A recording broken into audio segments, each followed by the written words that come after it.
Hi, folks. I'm smoking my Dr. Silence reading pipe,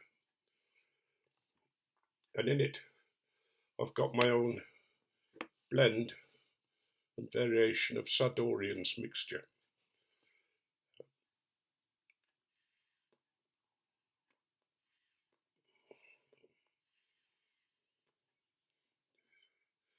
Since I was last on,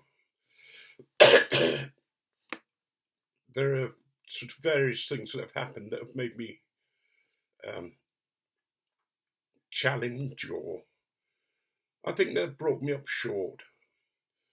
One of them was a group of us meet on Zoom on a Wednesday and a Sunday evening.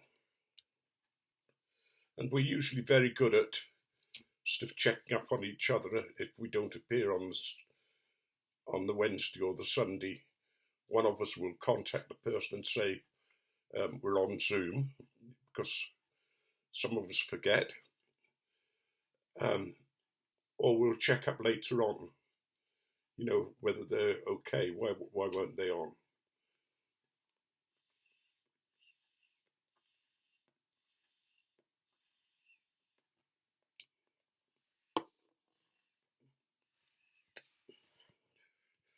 That's not by way of being big brother. It's if they've said going on holiday or that kind of thing, then we don't worry. It's more of concern for friendship, concern for each other. Well, we had our meeting a couple of weeks ago, and one of our members didn't come on. And we weren't too worried because, he was on the Sunday before and everything seemed okay. But the next day we got a telephone call. We got a notification, my son did, I think, that James had died. And it was a real shock to us. It was totally unexpected. It was hard to take. And I found myself at one point sort of shaking inside physical shock. I've never met James. We've only talked on Zoom. But I think I was surprised how close we'd got to each other. We've become a very close group. Not that we don't enjoy other people joining us. It's just something that I hadn't realised how effective these online meetings can be, and how much you learn about each other, because we tend to be very open and feel quite safe with each other.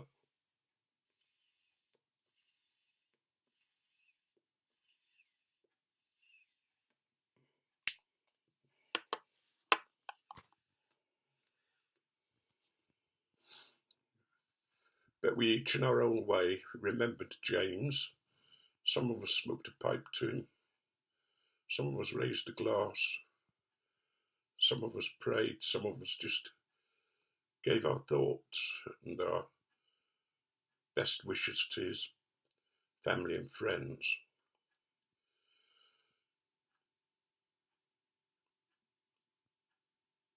It's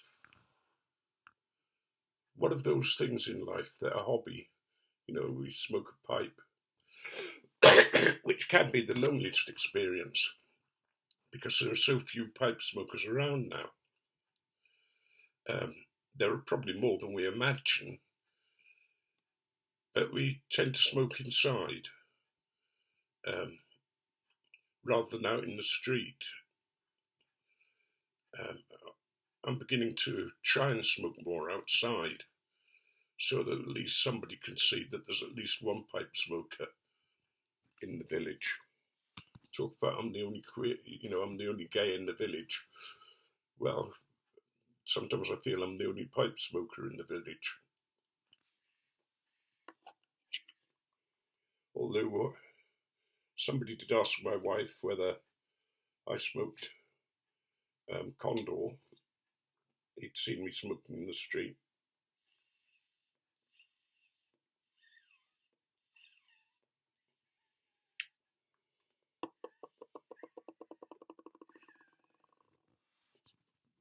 I won't give you her reply about the amount of tobacco I'd got, but there again, we all have these little things.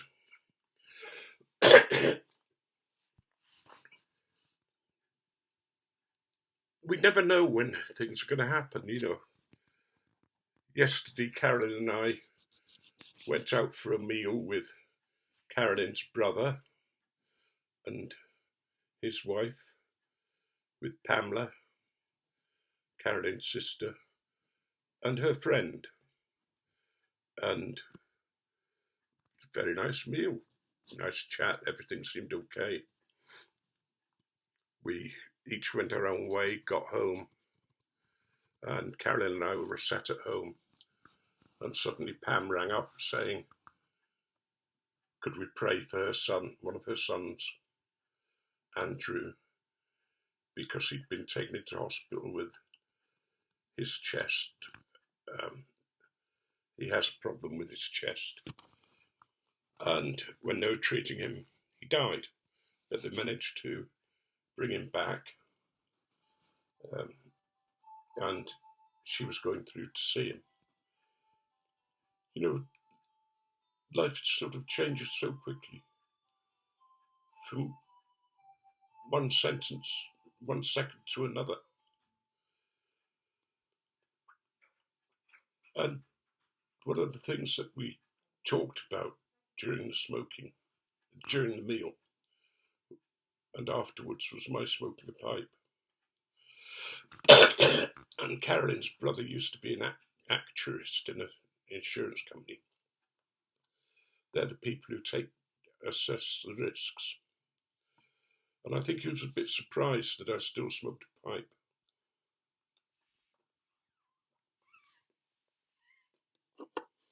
He agreed that they weren't as dangerous as cigarettes, but he still considered them dangerous.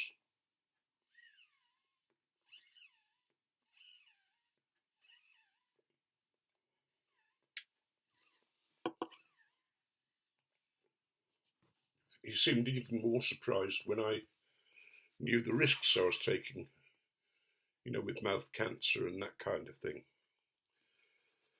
But I had to agree that if somebody smokes a pipe, they tend to ignore it on the policy, even though they're at risk. It's not a high enough risk to make them worry too much about the amount we pay for insurance.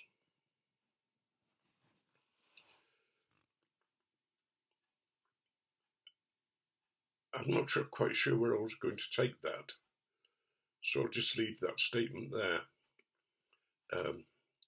I think one of the things that surprised him was that the idea of dying didn't worry me. You know, and I said to him, well, we each suffer little deaths each day.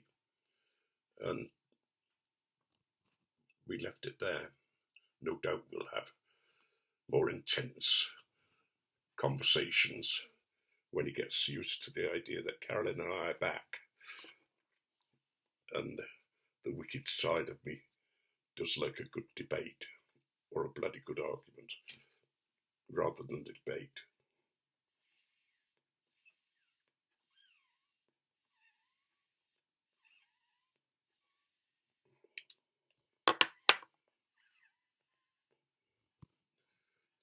But one thing I would sort of say to you is, you know, check up on those that you smoke pipe with or that you know are members of YTPC. When I say check up, I mean just sort of check in with them occasionally, just to see that they're okay. Because often it comes too late, does the knowledge. And there may have been something that we could do to help. There may have been something that would make a difference in their lives.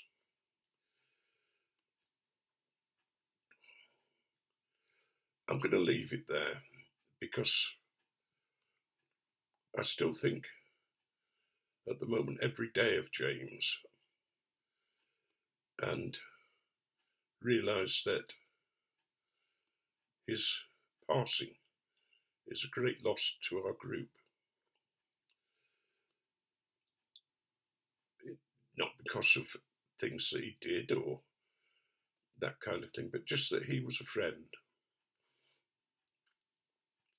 across the seas who I'd never met, but who's affected me greatly.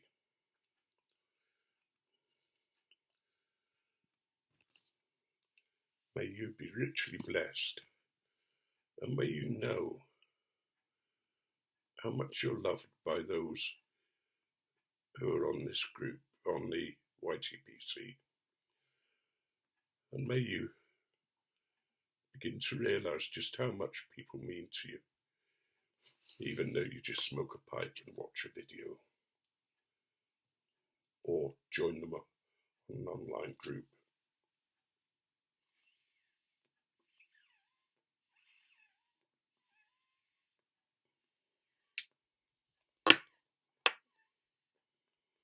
And just be yourself.